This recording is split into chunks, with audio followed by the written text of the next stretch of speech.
This episode of the Cryptonaut podcast is brought to you by Cryptid Crate, and we have an updated offer. Visit cryptidcrate.com and at checkout use our promo code GRAMPUS, that's GRAMPUS, to get 10% off the entire life of your subscription.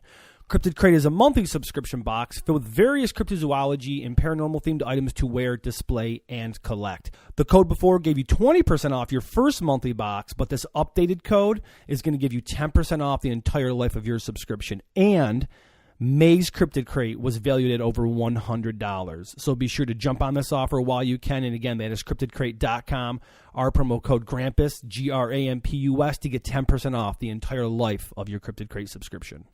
Also, too, we want to remind you guys that this weekend we're going to be at the Salt City Horror Festival, and that's Saturday, April 28th at 11 a.m. at the Palace Theater in Syracuse, New York.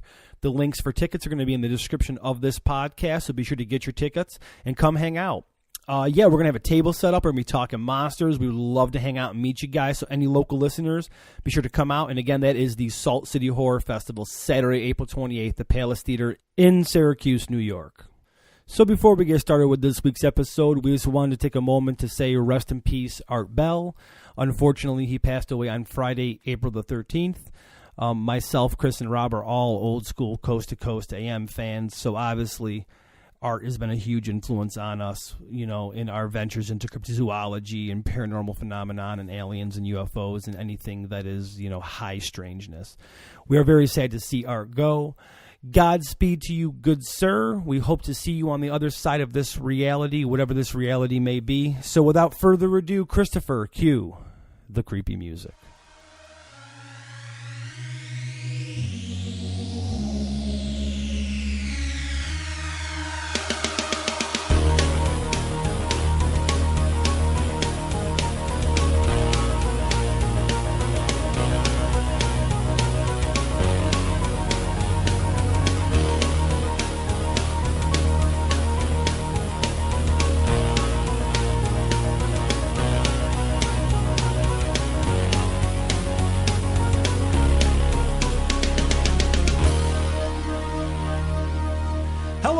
The Cryptonaut podcast. I'm Mark Storrs, and with me, as always, is Chris Carnstead. Why are you laughing? I was trying to put a little inflection in my voice. I was just trying to get a little bit more natural because I'm literally a robot that says the same thing. You have a complex. Wow, I think you sound wonderful every time. This is Rob Morphy. I'm technically AI.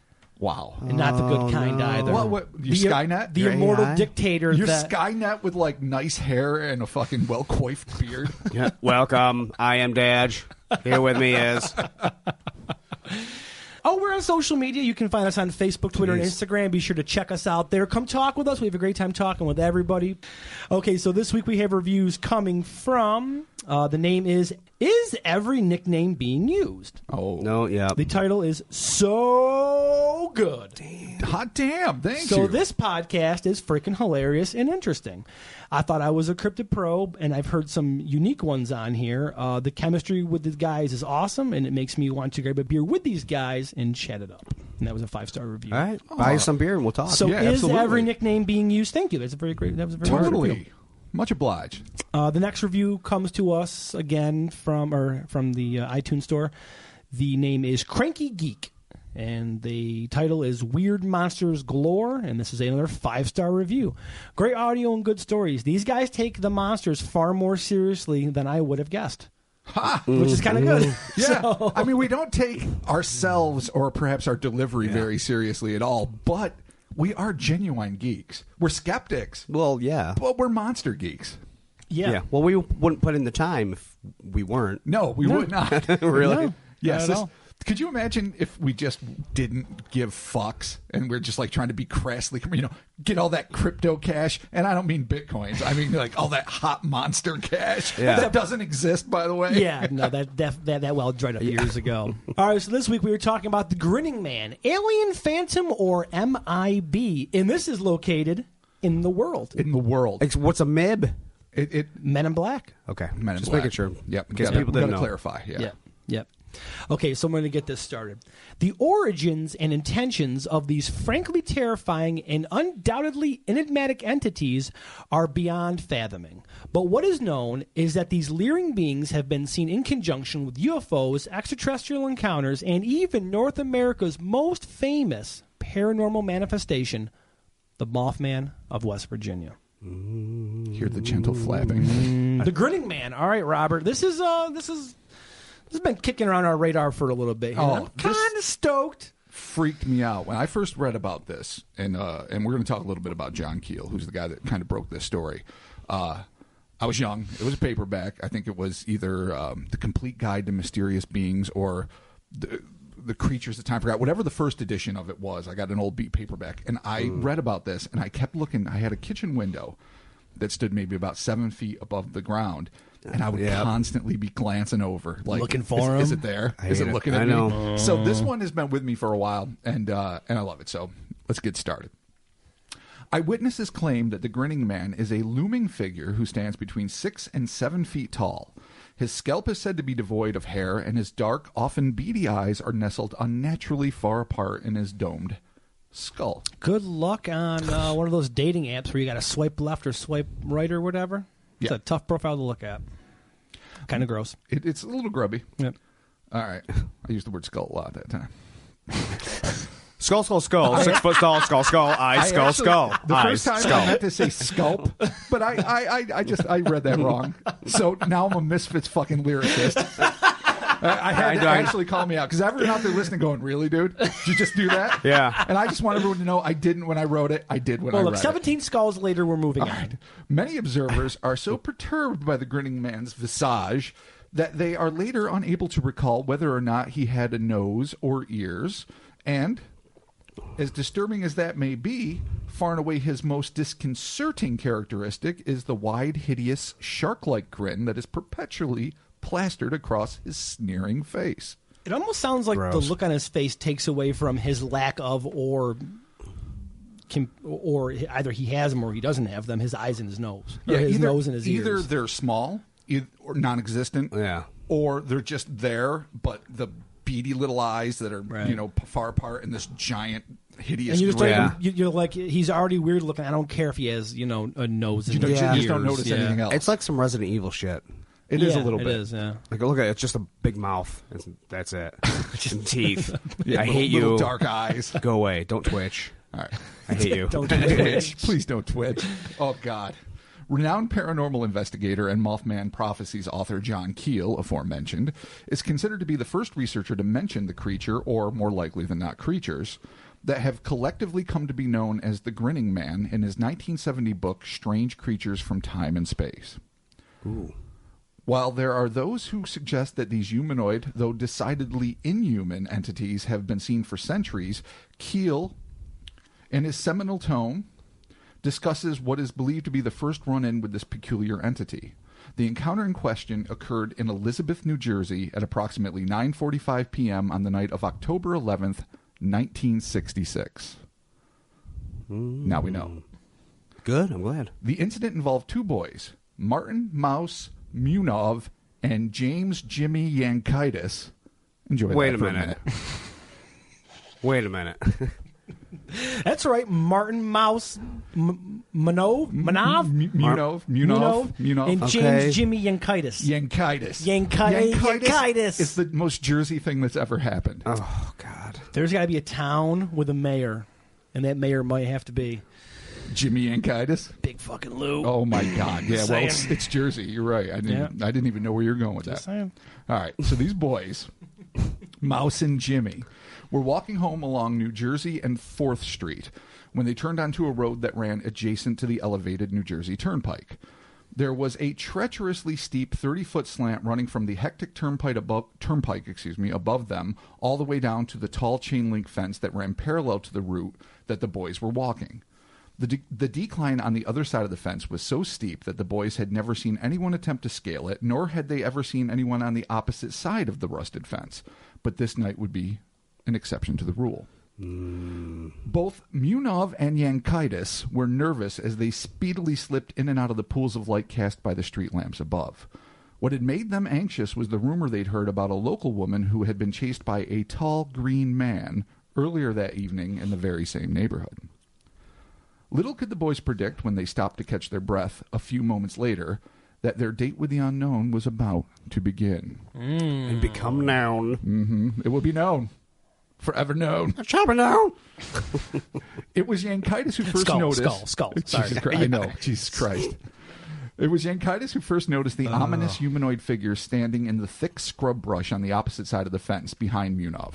He appeared to be ignoring the boys and staring at a house across the street. Yankitis would later describe the smirking brute for both the police and Keel. And this is what he said. He was the strangest guy we've ever seen. He was standing behind the fence. I don't know how he got there. He was the biggest man I ever saw. The concerned Yankitis wasted no time in alerting his unwary pal about the scary silhouette that was stationed behind him. Munov slowly turned and saw a huge figure clad in a green one-piece suit that seemed to be reflecting the streetlight above. Munov's account is also in his report to the police. This is what he said. Jimmy nudged me and said, "Who's that guy standing behind you?" That fucking sucks. I know. Oh, man. You think Jimmy's being a dick. You're like, fuck you. Yeah, I know. Fuck you. You're both kind of mouse. Yep. It's scared to begin with, and then someone's like, "Oh, I'm gonna be the dick." I'm gonna be the dick. Who's that guy standing behind you? Yeah. You nailed it. Not really. I looked around, and there he was, behind the fence, just standing there. He pivoted around and looked right at us. Then he grinned, a big old grin. The two young men took heed of their fight or flight instinct and sprinted away from the scene before the eerie emerald apparition could scale the fence and take pursuit. Just 3 days after their unusual encounter, Keel arrived on the scene with UFO investigator James Mosley and, oddly enough, famed actor and paranormal enthusiast Chuck McCann. Let me tell you guys a little bit about Chuck McCann. It doesn't bear on anything. It's just kind of amazing that he was fucking there. McCann, a prolific voice and character actor who has been in everything from Fantasy Island and Knight Rider to the Rockford Files and even 1980s G.I. Joe animated series, wherein he brought his prodigious talents to the voice of the character Leatherneck. Leatherneck shows up to a paranormal investigation. Why not? With two kids that are like, "Oh, geez, it's Leatherneck is here to help Better than us." Shipwreck. In all fairness, Where's right? the monster? Where is he? Hey, his parents being a real pain in my ass. Green, right? Yeah, sure. All we ever fuckers. do is complain about the fucking You know, parrot. fuckers. Yeah. I think you did. Well, the parrot just, I don't know why you dealt with them. The parrot was kind of an asshole. Well, Shipwreck was probably abusive. the truth finally Now that known. I think about it, yeah, because he's got the vest with the cut off arms and this is tattoo showing. And he has a bad attitude. Yeah, He's always walking around with firearms in front of kids. If you're in a clandestine government thing, is that how your main sailor guy is going to dress? Like, in a blue fucking button shirt with a hat, like he just walked out of the Blue Oyster. Yeah, no, like a biker / village person with a parrot that's a prick. Yeah. It just seems like you're not recruiting the best of the best. So this guy's on the scene. Yes. Chuck McCann. What connection does this guy have to anything besides he's like, this is what I do. I like paranormal shit. Let's go check out the Grinning Man. Boom. That's it? That's it. Son of a bitch. And why wouldn't you? If you're Chuck McCann making your Chuck McCann money when you're not on episodes of Kojak and whatnot, that's true. Why would you not hang out with Mothman Prophecies? So he's in a good spot in his life where he's like, look, man, I'm doing my thing. I'm collecting my checks. I'm going to go investigate shit with John Keel. Absolutely. Kind of cool. It's kind of the perfect way to spend your later, well, not even later, it's mid-career. Yeah. Because he went on for a long time. All right. Munov and Yankitis were interviewed individually and, according to Keel, gave identical accounts of the event. Keel described what the boys had told him and McCann. The man was over 6 feet tall, they agreed, and was dressed in a sparkling green coverall costume that shimmered and seemed to reflect the streetlights. There was a wide black belt around his waist. He had a very dark complexion and little round eyes, real beady, set far apart. They could not remember seeing any hair, ears, or nose on this figure. McCann, a solidly built actor who stood 6'2", and stood up, and both boys insisted that the Grinning Man was not only taller than the TV star, but much broader as well. This would make him an imposing figure. That's a pretty big, I mean, if dude's 6'2". And he was a solidly built dude. I mean, he was a stocky dude. He wasn't like a frail 6'2". So Keel and his fellow investigators went to the site of the encounter, wondering whether or not the menacing man behind the fence might actually have been a stranded motorist. Upon inspection of the scene, however, Keel concluded that the incline was not only too sharp to negotiate, especially at night, but that any sane person with car troubles who had fallen down the hill to land behind the high fence would likely have called out for help rather than leer maniacally. That just makes sense. It's weird that he was staring at a house, though. Yeah, I know that when they first said that, I'm like... Like, you know, we don't know anything. Like, I don't know what Keel did if he asked, like, who lives there, right? What's going on. But that would be something I would have followed up as an investigator. I would have been like why? Show me the house. I would have knocked on the door and been like, hey, you seen anything odd lately? You know? So these kids kind of, the Grinning Man didn't find the kids. The kids kind of stumbled upon him just being there, which is kind of creepy. It is creepy. And was it the same entity that chased somebody earlier that evening? The story that made them so nervous to begin with, right, about the green man, or green-suited man, perhaps, chasing somebody. Yeah. Was it the person that lived in that house? That was he like Stalky McStalkerton? Yeah. I don't know. We don't know because we just have the information that was passed on, basically. Right. Yeah. So here's where things, again, it gets peripheral, but where you get an association with the Grinning Man and maybe things that are non-terrestrial. It wasn't long before the boy's bizarre tale spread throughout the neighborhood, and folks began to speculate that the so-called Grinning Man might be associated with a UFO sighting that had occurred at exactly the same time, just 40 miles north of Elizabeth, near a DuPont explosives factory outside of Pumpkin Lakes. Not where you want to see a UFO. Explosives factory. Well, they seem to like things that go boom. Nuclear reactors, military bases. DuPont is big into explosives? Or they just, they have one of those businesses, they just make everything. And it was right? 66. The initial eyewitnesses to the event were an unnamed police officer and his wife, who stared in astonishment as the object, which they described as resembling a blazing white light as big as a car, nearly hit an almost 600-foot tall television tower before vanishing over nearby hills. As if they weren't credible enough witnesses, on the opposite side of the hills, 2 additional police officers would also catch more than a glimpse of the incredible airborne anomaly. One of the officers would state, Sergeant Benjamin Thompson, that the light was brilliantly white. It lit up the whole area for about 300 yards. In fact, it blinded me when I got out of the patrol car to look at it. I couldn't see for about 20 minutes afterwards. Don't stare into the eclipse. It would be due to this possibly coincidental incident that the Grinning Man phenomenon would become forever associated with UFOs and terrestrial, or extraterrestrial, entities. So... 40 that's the deal. Miles away, but at exactly the same time. I know. I mean, it's a little tenuous for me. Well, it doesn't mean there's maybe couldn't have been more than one. But anytime we have a story like this, right? If there's a sighting, you have to mention it. You have to mention it, especially if it's. And considering it happened at exactly the same time. Not just a sighting, not like, oh, look, there's something, but that's more experience. If somebody in Peru saw, like, a chupacabra at the same time there was a Sasquatch thing in British Columbia, you wouldn't necessarily, even if it happened at the exact same time, have to correlate. But 40 miles away, weird, tall, inhuman-y type thing, and a UFO that at least 3 cops and one of their wives saw. Right. The funniest part about the UFO is, like, it avoid hitting a television tower. Like, to me, that's like, it's not a meteor, it's not anything. And plus, it's the size of a car, just going, whoa. How do you not notice that, dude? You have the tech to go, like, apparently across the cosmos. If it actually was a car. A flying, Shady Bang Bang. Yeah, it could have been. It could have been Shady Bang. The fucking Jetsons. Or just some alien pilot not paying attention, and his buddy being like, "God damn it, Jared, we almost hit the fucking telephone pole." Prime directive. Don't fuck with stuff. Yeah, that's right. Don't. That's true. You clearly don't smash into towers. You cut off the cable, or I don't even know if it would have been cable. You cut off the whatever that way. The television signals that were being broadcast. People can't watch their honeymooners. Was it UHF or whatever? Right? I don't know what 1960s FCC shit. Yeah. I don't even have television anymore. It's all over the fucking internet. They're watching Channel U. 3, 5, and 9. So here's the thing. This is the first account that Keel ever stumbled across.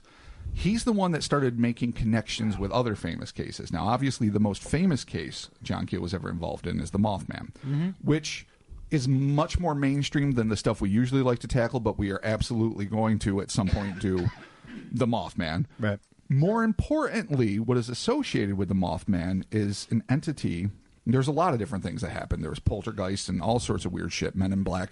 But there was a specific entity that came out of a UFO on November 2nd, 1966, which is less than a month after the New Jersey incident, in which an entity named Indrid Cold landed in a UFO in front of a car driven by Woodrow Derenberg, I believe. Yep.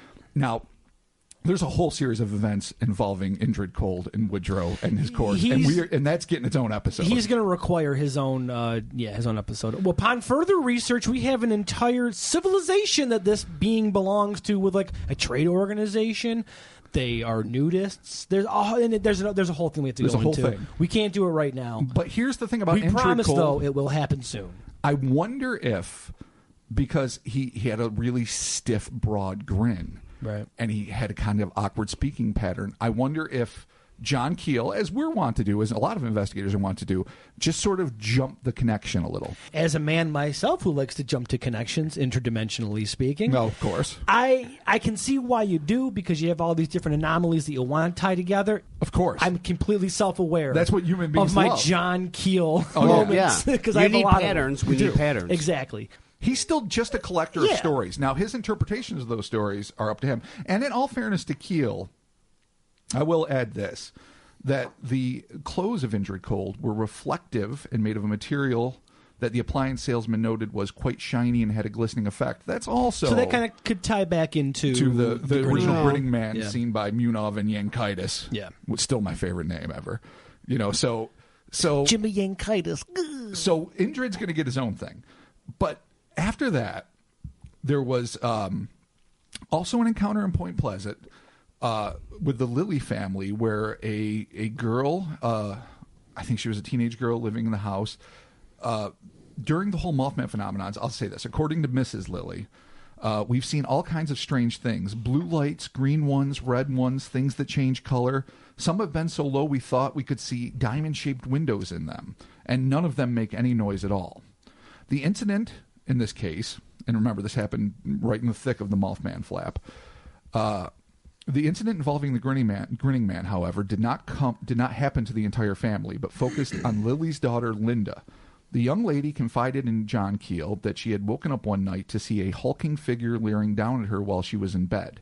In Linda's own words, it was a man, a big man, very broad. I could see his face very well, but all I could see was that he was grinning at me. He walked around the bed and stood right over me. I screamed again and hid under the covers. When I looked again, he was gone. So, the broad shoulders, Right. the super leer, and that all you seem to be able to notice is the teeth. That seems a little more similar to the Elizabeth, New Jersey I think sighting more of some so months than before. Indrid Cold. Yes. Yeah. But it's interesting that it happened about the same time and in about the same geography as Indrid Cold. But it's worth mentioning. Now, after this, just to ensure that New Jersey and West Virginia wouldn't have all the fun, in 1966 and 67, there was a short wave of encounters with beady-eyed, wide-mouthed, giant prowlers with fixed grins in Provincetown, Massachusetts. I don't have much more about that, but a lot of reports popped up in that area, too. So we're getting to see, I don't know if it's a pattern, but it's interesting. And it's not like the Indrid Cold thing or the New Jersey case were widely circulated. Right. I mean, they made some local papers and stuff. So the fact, I could see where there'd be like imitations of the Mothman, which got a lot more press. Mm-hmm. But I think it would be less likely that tall, grinning weirdos. Yeah. I'm not saying for sure that the Massachusetts thing is connected, but... Right. And so... It's the fact that they're so big and they're grinning.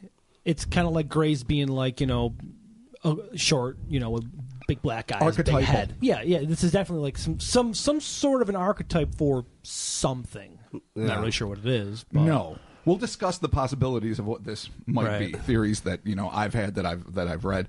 So one of the last ones, and I'll admit that in articles I've written for Mysterious Universe as well as Cryptopia, I've gotten feedback from people, and a lot of people tend to see things hovering over their beds or sitting behind it or standing behind a couch or whatever, and they're tall, broad-shouldered men with these horrible grins, and then they either scream and look away and it's gone, or they run out of the room when they come back, it's gone. So there's a lot of things that suggest more of a paranormal manifestation. Mm-hmm. These looks, or I should say these accounts, are unconfirmed.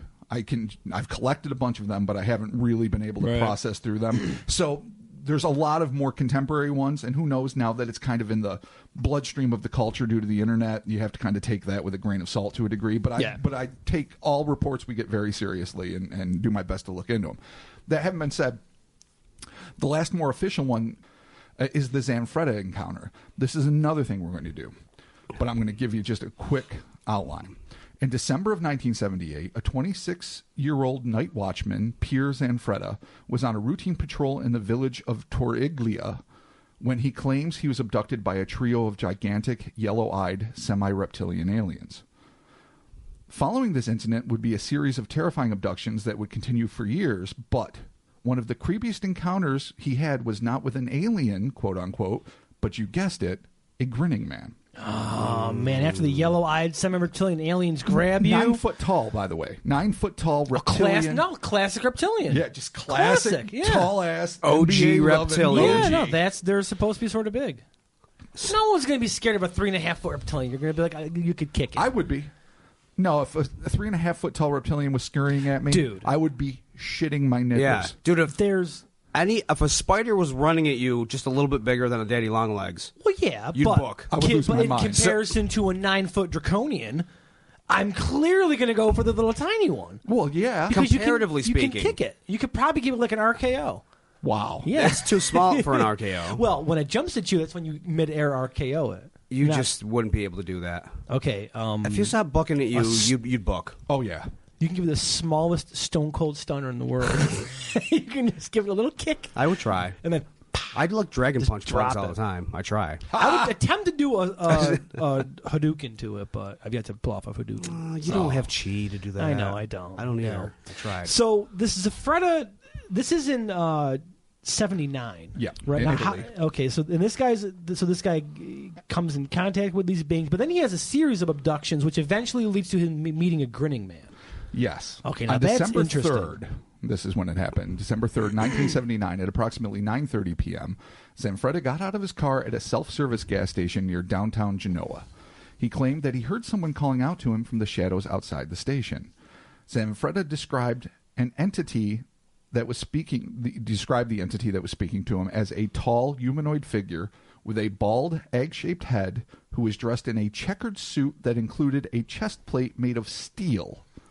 He was also grinning from ear to ear. For the record, I'm going to make that armor in Skyrim this week. Yeah, of course. Yes, I'm going to make that. No doubt. So, okay, interesting choice of clothes. Steel chest plate, kind of cool. It's interesting. Checkers, maybe back then were checkers in? Well, I don't know. Have checkers ever been in? I don't know. Who here owns a pair of checkered clothing? I do not. I did when I was little because it was plaid, leftovers if you count plaid. from my uncle. Flannel. Okay. But that's not really checkered. Not I mean, really, no. Well, It's it is. It is. Okay. So, interesting choice of clothes. Well, that makes some As a callback, he may have shopped at Chess King. Oh, my God. Second Chess King reference of the pod. Well, of the Chess pod series. I don't know back then.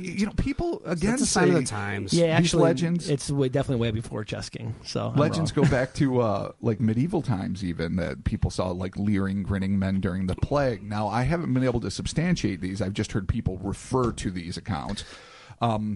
In which case, is it like a jester's outfit, like some silken, checkered, roby thing beneath his metal chest plate? Well, the one had it was like green coveralls or something. Yeah. Like green overalls. Well, with some sweet strapping black belt. Yeah. What level of jujitsu is he on his home world? It's probably like one of those big, like huge belts. That's like the fat fabric belt. Yeah, that has no real purpose. Yeah, like a other than sumo belt. a big belt. Yeah.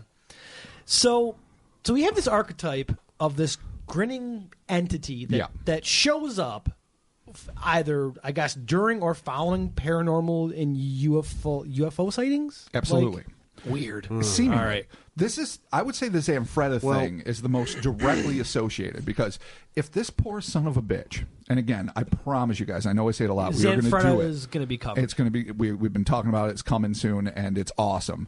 But if this poor bastard, after all of the dealings he has with reptilians and possibly other aliens and some weird shit, if he just randomly runs into a grinning man that is absolutely uninvolved with the rest, He's just got all the shit paranormal luck you could ever wish never to have. He's got that trifecta of I live in a haunted house located near a Bigfoot tree and aliens visit me every weekend. He Absolutely. has that trifecta of fuckery. The anal probe, but he can't even like take solace in sleeping a night through when the aliens aren't there because the ghosts are rattling shit and fucking around.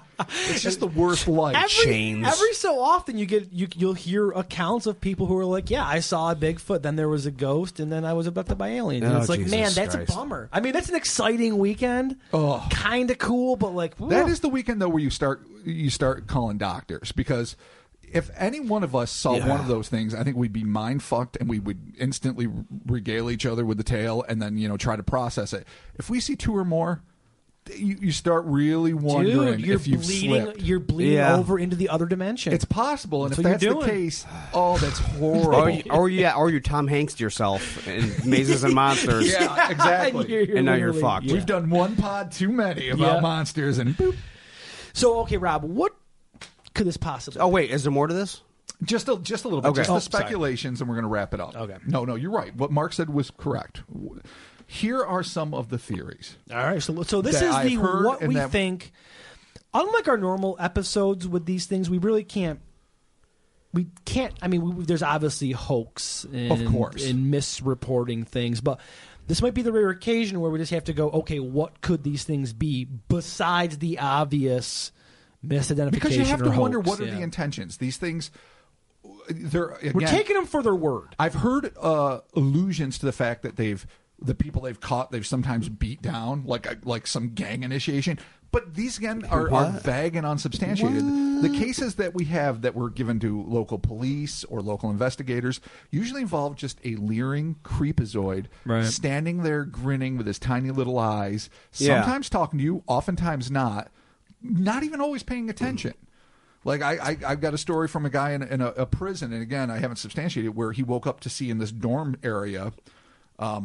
it was like a minimum security prison, this kind of entity leering down at another person. And he just turned around and pretended he was sleeping. And when he looked again, it was gone. Nothing. Yeah. you don't cause a ruckus over that. No. It's not your fight. Because what if it starts looking at you? Yeah, it's not your fight, and it's not your fault that Mike's about to get whatever Grinning Man into the next dimension. Again, that's like the weird Dark City shit. Like, they fuck with you at night and they change reality, and you don't know except for occasionally you wake up. Oh, somebody Rob catches might have something about that. Second of you.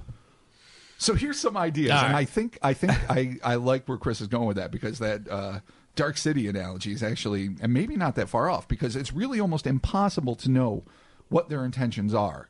No, we can just speculate with our tiny human brains. First one, cosmic cops. Oh, the worst Green Lantern Corps ever? Oh, the worst. Their power is giant fucking grins? Their power is giant grins and creeping you the fuck out. All right, cool. Being really awkward at parties.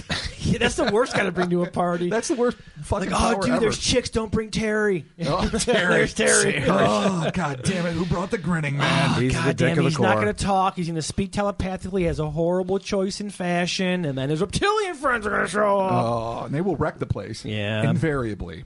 All right. So you're saying he's a lantern? They're gonna. He could be. I feel like he would not make the Corps. Cosmic cop. All right, Rob. Sorry.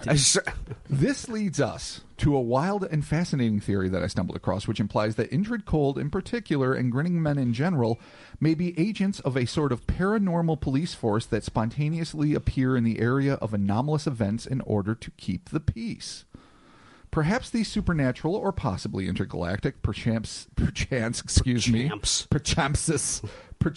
this is for Mark, even interdimensional. Yeah, baby. G-men make sure the interactions between indigenous populations of a given world and these strange invaders of unknown origin remain amicable. Sort of Green Lantern. Sort of, but more like, like refs. Yeah, like, they kind of step in like, all right, here we go. A Mothman just slipped into Earth. Send Terry.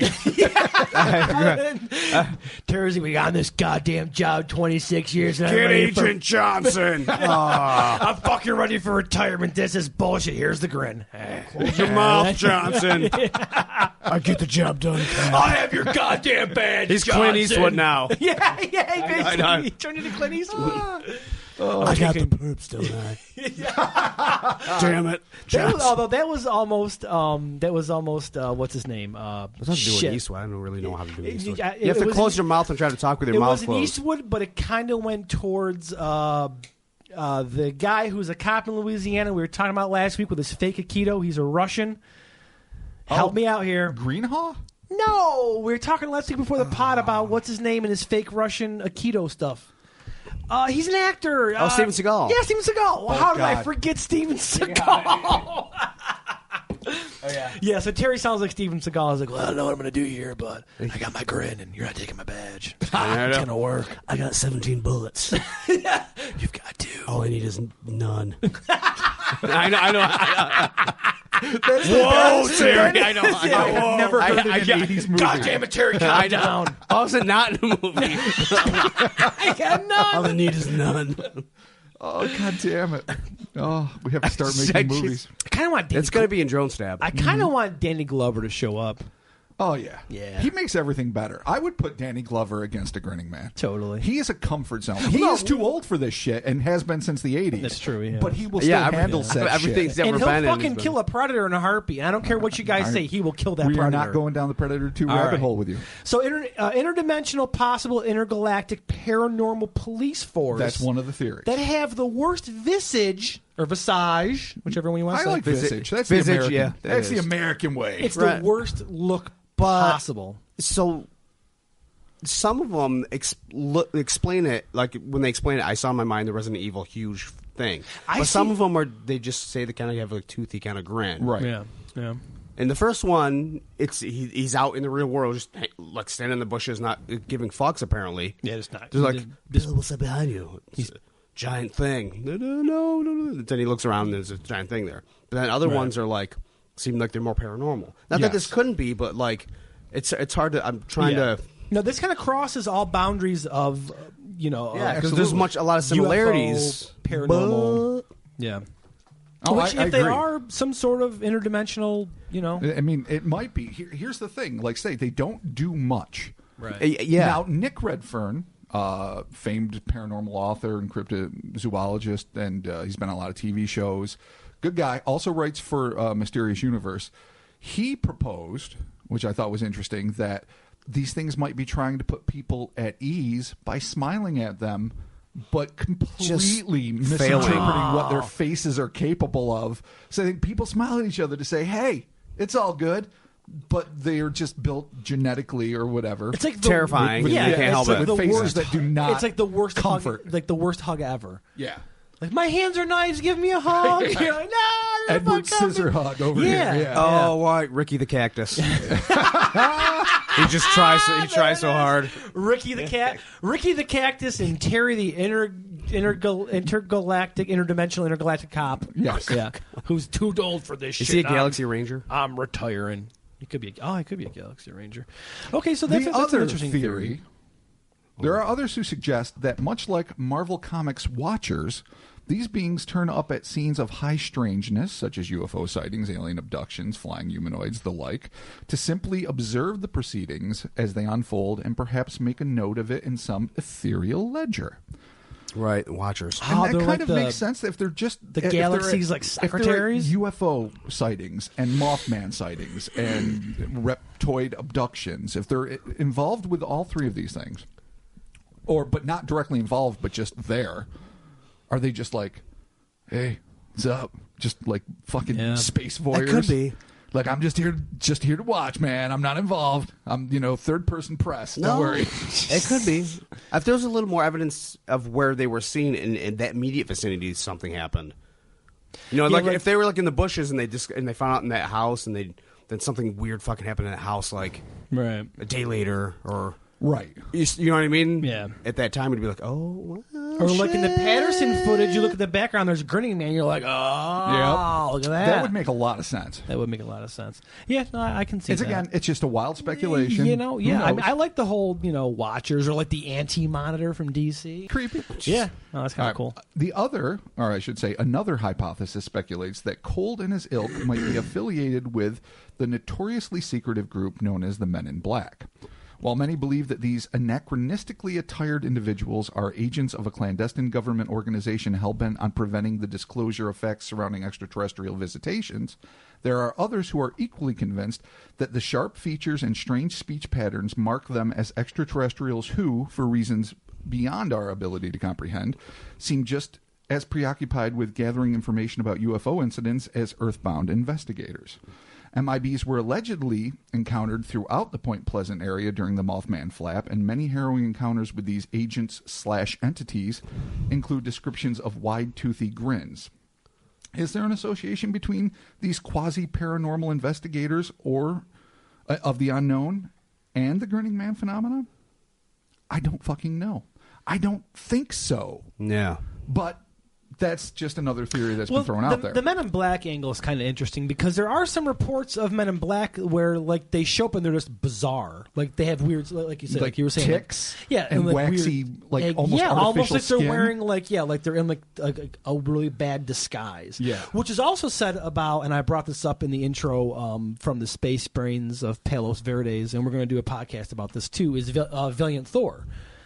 The alien that worked with Eisenhower to get the treaty with the Greys. What that a great name, too. Yeah, that they can abduct us and we can have tech trades and keep the peace. But kind of the same thing with him where he has this wax. I think he was purple, though, wasn't he? I don't remember. I'm messed up on my Valiant Thor lore. But there are some weird reports with Men in Black where they're just almost seem like they're aliens in disguise. I think there's there's certainly government organizations that sent investigators out, probably some in plain clothes, as it were, to investigate events. No doubt about it, especially in the 60s and 50s and times of war and struggle. They want to make sure, and plus they're looking for commies or whatever else they're fucking doing. But some of these encounters are decidedly weird. Yeah. They're not just dudes in like thin black ties and fedoras and sunglasses. They're not just Will Smiths and Tommy Lee Jones rolling up with their eye blasters or whatever. They're really strange featured, strange speaking, often said to be Asiatic, but that's because they have really slanted eyes, but almost like inhumanly slanted by some accounts. Not sort of like an alien, like a gray. Sort of. Some descriptions of grays, they have really small, just sharp little slits for eyes. Yeah, that's crazy true. Little, so interesting. I don't know if any of those three descriptors really hits the spot, though. I love the cosmic cop theory. Yeah, the cosmic cop theories too. No, they're all the same kind of stretch, I think. Mm-hmm. Yeah, you know what I mean. Well, since there's really nothing to base it off of, other than that these paranormal events happen, whether it be Injured Cold or Zafreda in these, obviously New Jersey, but there's a bunch of other reports too, like random little reports of these grinning men showing up, and often in bedrooms. Often, that's the other weird thing about those. Is that smacks of paranormal. So let's break this down with what we know. I think it's pretty tough to Injured Cold, as fascinating as that case is, and I cannot wait to really delve into that. I don't know if I necessarily think that's a grinning man. I get what Keel was talking about. He's got like reflective clothes and a shitty grin, but I don't know. If you're just going to talk about Munov and Yankitis and then Zanfreda all those years later, like 12 years later, and maybe a handful of other ones where it's the same bald, beady-eyed, 7-foot tall, super grinning freak. Right. Yeah. What could they possibly be? Why would they be present where other things are happening? That's kind of the That's the big question, I guess. Is like why like these bizarre things are happening, and then all of a sudden these guys show up. But you can see why it wrecked a portion of my childhood. Oh yeah, totally. Because every time I was waiting for it, just grinning ear to ear with these tiny little eyes. I mean, it's bad enough. You got a poltergeist, and all of a sudden you got a grinning man who showed up. Yeah. What's going on around? Nobody needs it. And don't they like communicate like telepathically? Isn't the whole thing? Well, I don't know specifically. Some people say they speak to them directly. Injured Cold was allegedly telepathic. I think I'm thinking of Injured Cold. Pierre Zanfreda, I'm not sure if that was telepathic or not, to be honest offhand. Right. But he did get abducted immediately after his encounter, which is, again, something we'll cover when we do that story. So he was amidst a series of abductions. And these guys, and he sees this. He's alone. He's at a gas station pumping gas. He sees this fucking tall, bald, fucking freaky dude. It communicates with him in some way, and then a minute later, he's being teleported in a cloud to a spaceship. Yeah. So this is like the weird kind of vague Mothman connection, I guess. Yeah. Shows up, shit happens. I think kind of communicates, maybe sometimes. well, even the same thing in New Jersey, where there's the DuPont explosives factory, the UFO sighting, and then there's this thing, looking in the windows, Yeah. which is weird. Frankenstein. Yeah, Frankenstein in the window, dude. Scariest thing ever. Yeah, it's interesting. It does, obviously because they are tied to these different and just for the record, events. Just for the record, Zanfretta was spoken to while he watched this creature, and it spoke without moving its lips. Yeah. So yes. Well, it's the same thing with the dude with Injured Cold. Yeah. It was the same deal. So with him. as much as I want to say Injured Cold doesn't sound like a Grinning Man, the more we talk about it, kind of fucking sounds like a Grinning Man. Yeah, but when you get into the whole backstory and where they go, like it gets. There's a whole story there, and there's things that he says, he or she, whatever. Yeah, that's a little skeptical. However, but back to the Grinning Man, I don't know what the fuck it is. It's I don't know. It's creepy, dude. It's horrible. It's super creepy. Fucking hangs out. Could be worse. Could be worse. It could be worse. I mean, maybe it's like a real shitty support system of aliens that are like, oh, we feel bad for these poor little hairless apes that keep getting abducted. Let's go and just try to show up like it's going to be okay, and it's just they suck. Yeah, they're the worst. Terry, get down there, make this guy feel good. We're about to probe him. They're like the antique candy stripers. Yeah. Does that make sense? Right. They help people in hospitals. Yeah, right? and these guys are the anti version of that. Okay, all right, Yeah, that's fair. Okay. Yeah, the anti. It's a strange grab, but I'm willing to go with you. Weird. Yeah, Weird. no. Right. I mean, what if they're just some sort of asshole bloodhound? Oh, like they sniff out. They just right have to. then. They have to stand there and sniff the deal. They show up and Sniff the deal. That might be a new T-shirt right there. Oh my fucking god! Sniff the deal. Yeah. Yeah, no, could be. Could be. It's that connection between events happening and them being, mostly weird and random. Yeah, but not not always. That's totally. the key. There's a consistency of description: height, bald. No one's really noticing ears and noses, the horrible grin, the beady eyes, the reflective clothes more often than not, or questionable weird choice checkers in fashion. Questionable and breastplates. But what they're doing there, what their purpose seems to be, how they are affiliated, if at all, with the greater phenomenon. No. That's why, cosmic cops, watchers of old, Unless maybe these people are just seeing real freaky dudes that got real. Because we've all seen. I'm trying to think weird, of some sort of weird culture thing though that may have started something, but I just can't figure out. No, but you just like you're at Walmart. I do. Like you're at Walmart shopping, and there's just always like some a weird dude, and you're like, oh, this guy really? Yeah, but you notice if he's got fucking a nose. I know. Here comes the mummy nurse again. It's the part of the show where we have to bring it. Damn it, you're always bring here. It back. Electronics, twitching. The weird mummy nurse. But maybe these people are just seeing weird looking. I don't know. People have weird features. Like I have Ancient Aliens hair, so people might. Well, you do now. I do. Yeah, and sometimes when I smile, it's big. I was trying to figure it out. I'll pod. I'm like, what does it look like? I'm it going looks for familiar. Giorgio Tsoukalos. Yeah, you've nailed it, my friend. If you watch him in season 7, it's pretty ridiculous. It got obscene for a while. Yeah, is he Lion-O pretty much now at this point? Is he a fucking Thundercat? Yeah, he's basically a Thundercat. So maybe so it's possible to say that all these people, all they're doing is whether it's sleep paralysis, whether it's night terrors. Well, this isn't happening. Some of them are happening. You're right. Some people wake up to see them. You're right. Yeah. Okay, but like even these kids in New Jersey, was it Yankitis and Munov? Mouse and Yankitis. Yangtze River and Mouse and Yankitis. It's like a sweet cloak and dagger team. It also sounds like a disorder. Like, oh yeah, he was diagnosed. No, it's like the little rascal, Mouse and Yankee. Oh, Mouse, Mouse and Yankee. No, that's so hey wholesome. Yankee, hey Mouse. they both talk the same, so whatever. Shut up. I do what I want. It's my story. God. Okay, so again, maybe they're just seeing just weird, freaky people. It's a possibility. We've seen weird, freaky people. We can't completely rule it out.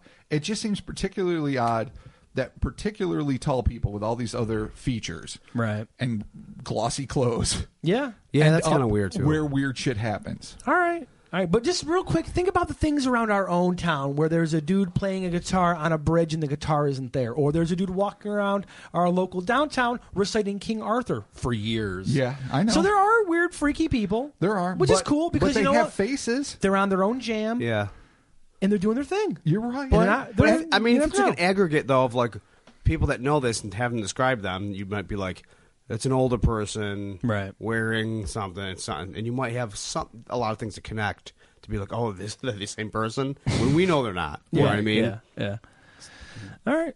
Well, we got to bring it down a little bit just to give the explanation, and there really isn't one. No, so no, there you go. No. I mean, it's real or it's not. And real quick, it's drugs, real, it's horrible. Yes, no drugs. I mean, not in all of the cases. Okay, possible diabetes? In some of Yeah, them. there's too many. It's always drugs or diabetes. Maybe, Yeah, drugs, diabetes, possibly. The only real one is the dude with the fucking Doctor Who coat. Dr. Who coat. He's got the play at the. Oh yeah. He's got like an off Doctor Who coat. He's got Right? He's a Tom Baker setup. Yeah, He's got a weird Doctor Who he's coat. got the classic. So I don't know Dr. about coat. that one, but Yeah. Well, the injured cold one is that this launches into a whole other set of things. I look forward to that. Zafreta's kind of interesting though because the dude gets abducted by these 9-foot draconians basically, but then eventually it comes down to like the worst thing is not the worst thing, but the most shocking thing is the Grinning Man showing up. That's freaky. Same thing with Mothman. Well, Mothman's injured cold, but in New Jersey with the UFO sighting. So Mothman is injured cold, and that weird thing that was over young Miss Lily's bed. Oh, that's right. Yeah, so there's technically two of them. Oh yeah, the lilies. You know, unless The injured lilies. cold is completely separate from the Mothman, but the thing over the girl's bed was the Grinning Man. I feel like they're probably Okay. I feel like they're separate. They I probably agree with are, Chris yeah. in that I think they're separate, but it still doesn't help us get No, anywhere no, closer no, to the truth. no, it no doesn't. way, shape, or form Yeah, can no. we get, because there's nothing to hold on to. Yeah, Like, yeah. The kids just saw this thing, and Yeah. it maybe chased a lady earlier. I'm talking the kids in Elizabeth, New Jersey in 1966, Yankitis and Munov. Right. They just saw it. And it noticed them and looked at them, and it looked horrible, and they were terrified. Yeah. Understandable. Yeah. They're kids. They were already paranoid about this chasing episode from earlier. So you can't even necessarily say it was dangerous. You can't say that it had maleficent intent. Right. There's no. There's no It way just of knowing. was- Maybe it he just just was. really liked that house. He's like, damn, Yeah, I I know. want to That paint is- my fucking Right. spaceship this color or Or something. he was sniffing the deal. Oh, yeah. sniffing Yeah. the deal. That actually makes Could a lot be. more sense. Could yeah, be. That does. All right, so we it's a don't really hound. know. Thanks we for don't- listening. Yeah, we don't know what it is. We don't know what they are. Space hound. Yep, space hound. There you go. I do like that theory. Space honestly. hound and or The trackers of Right. the No, if you go universe. beyond the stupidity of how I made it come across, yeah, it could be There's some sort of weird there's something to be scout-like said thing. though for the idea, just riffing off of what Chris was doing, where like maybe they're sort of like, even though they'd be piss poor at this job if this is what they do, sort of intergalactic diplomats that are like, I'm going to come here. Other alien species hire me to come to a place first to sort of, or maybe even just like feel it out, like a location manager on a movie or something. Like just scope the scene, see what the deal is. just like a When scout. when you got the Bigfoot and you got the aliens and then you got the ghosts, you got to have someone be like, all right, break the party up, calm the fuck down, turn the music down. That's going back to the cosmic cops theory. Exactly. So someone has to show we up. We got some complaints Listen, here. Terry's here. There's a Mothman flying around disturbing everybody. Tired of these goddamn man. poltergeists and Oh your my God. bullshit. Oh my God, is that Boston? I know. It kind of What was, was that? yeah. Wow. I don't think I wanted it to No, be, you but know I what? think I went It there. was like a really bad Kennedy. Yeah, That no, was it's like awesome. Kennedy. I know. was. I'm from outer space. Caught the shit. Could you imagine JFK being so pissed at the Grinning Man? It's all over. Treaty's off. Get me the Grinning Man. Terry. Turn away, kids. Nothing to see here. Oh, I'm a bush. Dude, you just said you're a bush. Nothing. I know. Oh, shit. Oh, my God. All right, well, we don't know what it is, but Nope. it's creepy. It's a bush. So, yeah, it's Bush. As always, if you have any more information that you'd like to add to this, feel free to hit us up.